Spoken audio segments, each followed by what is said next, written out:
Hello everyone, this is DragonLoon and welcome to Factorio.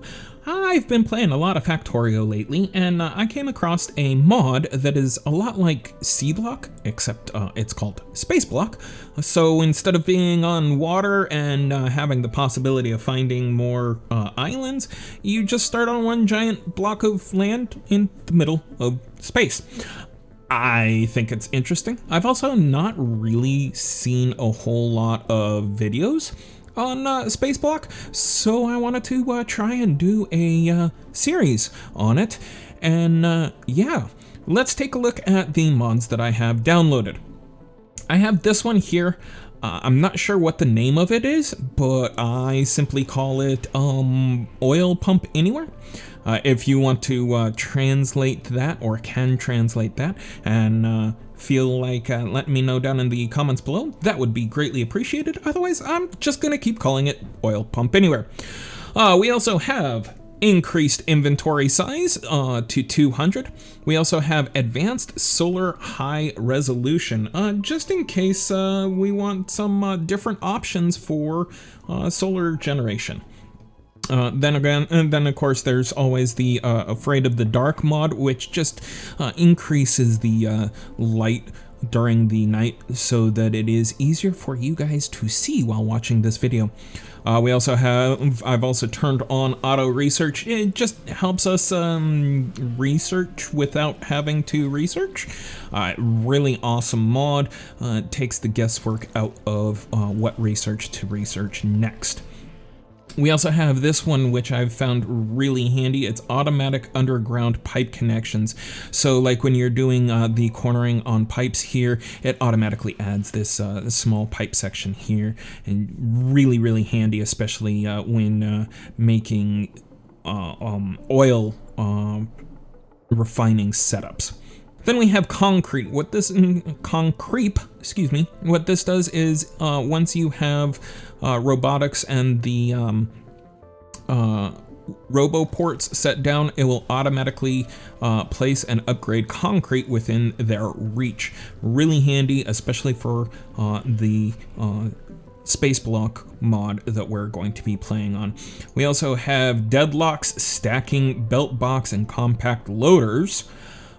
This is really handy for increasing the number and the amount of resources that can be held on one belt.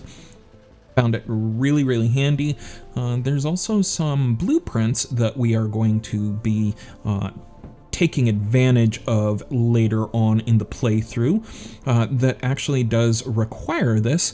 So that is one reason why I went ahead and downloaded it. But then again, you can increase the number of resources per belt by 5 times, so really handy. We also have even distribution. This is really nice for getting production going, and you'll see why once we get into this. Then there is this mod here, Factorio 2.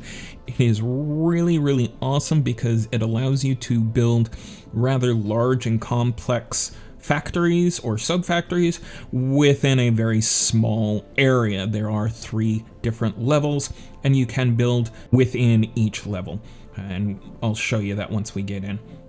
Factory planner, just in case I want to get a perfect ratio going.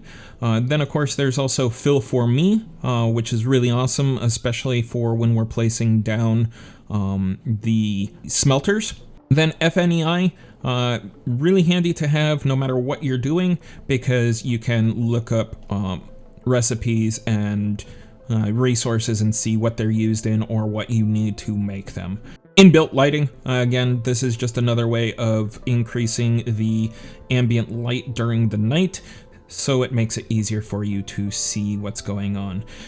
Then we have loader redoubts, which is just another loader mod. Loaders are really awesome, especially mini loaders. Then of course module inserters, pipe visualizer. This mod is really awesome, so that it makes it easier to follow the paths for your fluids. and I'm loving it so far. It's actually a fairly new mod. Then we have Player Auto Build 2. Allows me to lay down blueprints and build them even without roboports. Power Armor Mark III. Pump Anywhere. This one is going to be very, very handy, especially when we get into the oil production. Then, of course, Quality of Life Research, Rate Calculators. This one is really awesome to find out how much resource you need to provide to different manufacturing outposts. Retrofit Furnace, just kind of handy. Of course, Spaceblock, we definitely need that one. Squeak Through just allows us to be able to move around our factory a lot easier. Trash Chest. This is, if you've ever played Satisfactory, it is your resource sink. So whatever you throw into this chest, it's immediately deleted from the world. Those are our mods. Let's go ahead and start a new game. We're going to do a free play. And of course, we don't need to worry about any of this because there is nothing. So here we go. All right, and welcome to Spaceblock. Like I was saying, very similar to C-Block, except you start out on this one patch of land. There isn't a rock that you need to destroy. You just automatically start with 5 small electrical poles, 800 landfill, 20 solar panels, 10 accumulators, an offshore pump, 4 assembler machine 1s, 1 assembler machine 2, 2 chemical plants, and some wood. So the first thing you have to do, instead of pumping water to get slag, you have to create Spaceblock Bootstrap Black Hole Recipe, which this gives you a 5% chance to generate iron, copper, coal, stone, uranium, crude oil barrels, and wood.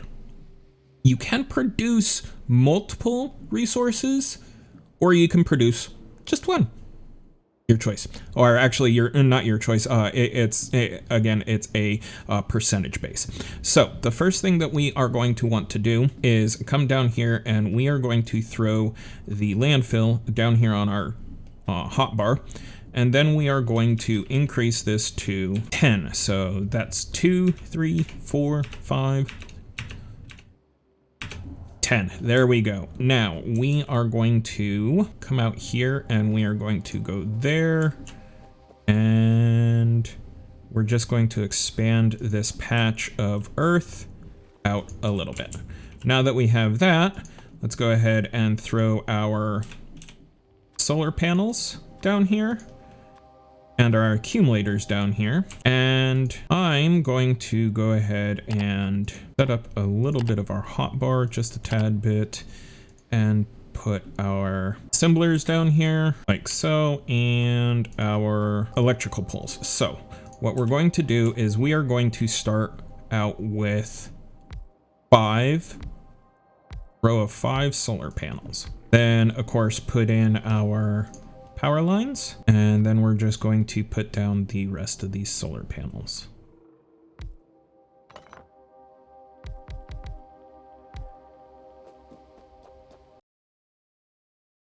And then we are going to put in our accumulators.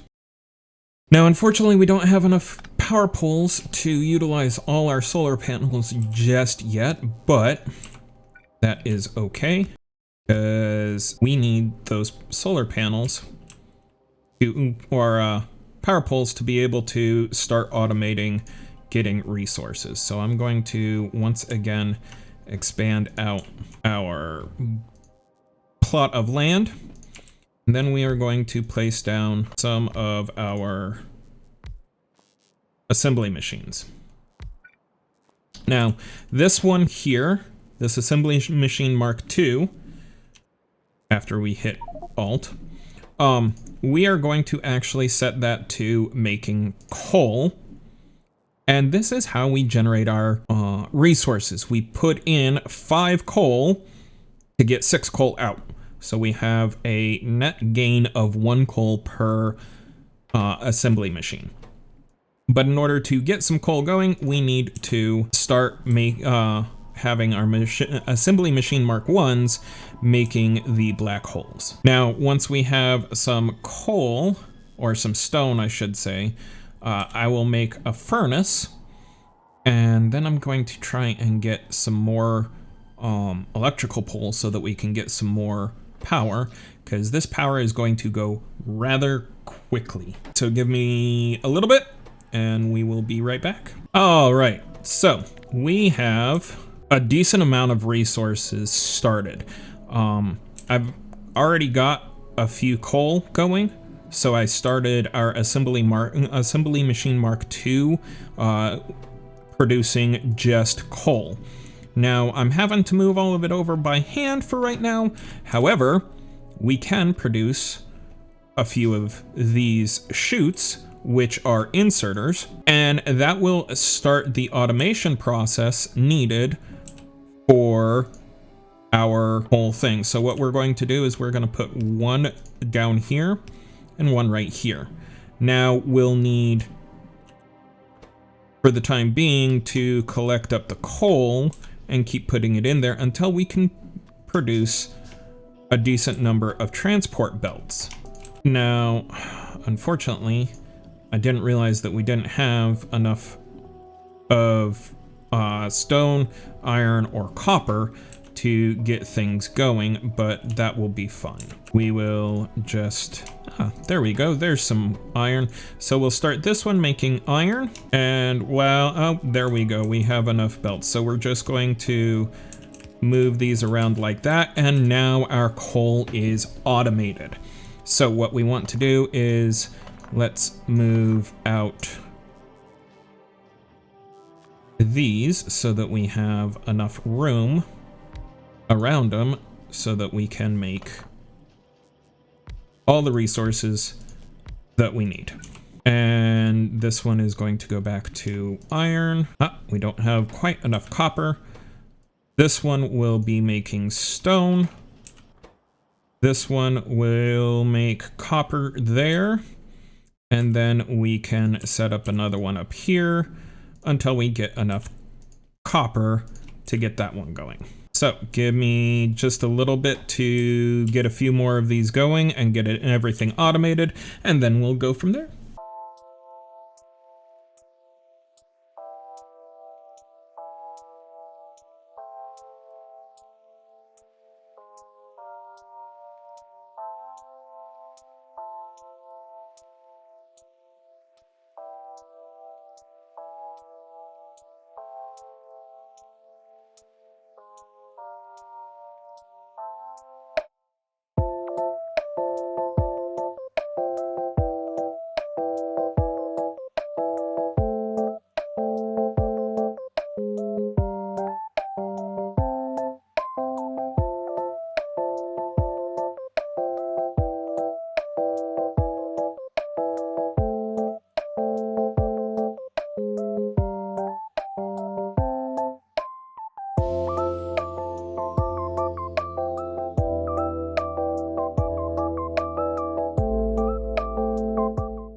All right, so we have almost everything automated. We have all of the resources that we need automated. And if you're wondering why I left this gap here, it's because once we have logistics and splitters, we're actually going to split this to where any excess after this point is automatically going into some boxes. So what we want to do now is work on some research. Now, with the automatic research, there's no visual button that you can hit to set what is being researched. All you do is hit Shift T, and it brings up this auto research. Now I've gone ahead and deselected all of the science packs except for red. What that will do is, as long as we provide red science packs to our research labs, it will research everything that only needs red science. So that means things like automation, optics, gun turrets, etc., etc., etc. So now we just need to start building up enough resources to where we can get 1 research lab and 10 red science packs so that we can build research automation so that we can start expanding on all of this. The other thing that we really, really need to do is expand our power grid, because right now we cap out at 1.2 megawatts. And as you can see, as the sun goes down, we start losing power, and the more buildings that we put in there, the more power it's going to take, which is not a good thing. So give me a little bit and I will start getting things taken care of. All right, so I have the first 10 red science packs created, so let's get automation going. And then I went ahead and turned on the only research queued items in the auto research and set up logistics as the next item so that we can get those splitters going and start automating some of this as well. So let me, that will require an additional 20 red science packs, which will take a decent while, but for you, it will only be just momentarily. So be right back. All right, so I've got some very, very basic automation set up. So we have iron plates automated. We have copper plates automated. Obviously coal, wood, and stone. And I've also started automating the production of landfill with the use of stone. Now, I'm using the chutes because they don't require any power. And right now, that is a very good thing because on average, we are using about 800 kilowatts at any one given time. We're actually averaging about 160 kilowatts. So we don't want too much more power before we can start automating our power generation through the use of steam power. So what we need to do is we need to set up, well, we actually need to set up a lot. We need to build a lot of assembly machine Mark 1s to be able to produce coal to start supplying the power generation, but that's going to eat up a lot of power. Oh boy. So what I want to do, I want to put our power generation down about here. Problem is, we can do that. So if we slide this over and we put this blueprint like that to give us an idea, then we can try to slide in coal generation over here.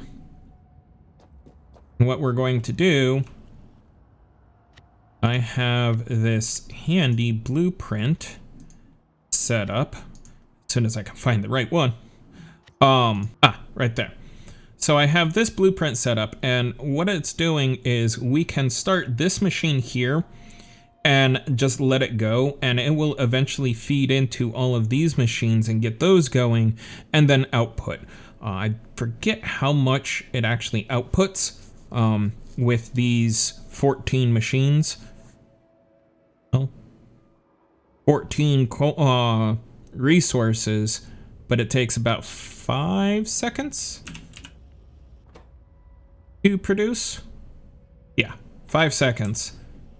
So yeah, not very much, but it should be enough to get a few of these going.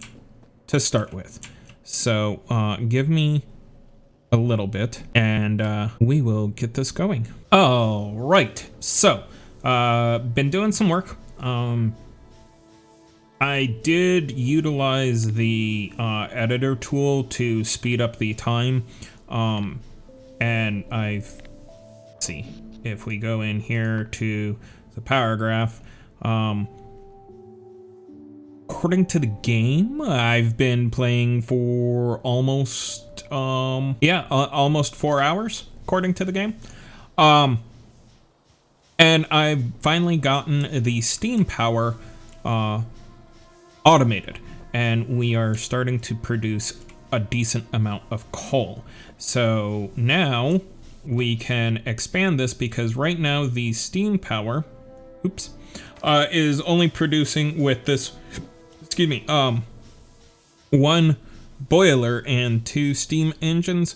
We're only producing about just under 2 megawatts, and we're going to need a lot more of that, because as you can see right here at our peak, we're using almost 1 megawatt just to produce the small amount of resources that we have. Now, granted, that does not include utilizing any of the accumulators, but we really don't want to dip into the accumulators if we don't have to. So I'm going to continue to work on this, and the great thing about this design here is once it backs up, it will start backing up all the way to here, and then once it does, it will start filling in the other side of the belt. Or if we really wanted to, what we could do is make one of those and put that right there, and then we can put it in like that, and that will automatically give us a balance on both sides of the belt. So let me keep working on this. Sadly, I think the next thing that we're going to want to expand out is going to be probably our landfill generation, simply because we're going to need a lot more land. So I think for now that will be all for this episode. Hope you guys did enjoy it. If you did, go ahead and smash that thumbs up button. If you had any suggestions or questions, go ahead and leave them down in the comments below. And if you haven't done so already, go ahead and subscribe to the channel for even more of this really, really awesome content. But as always, until next time, stay frosty out there.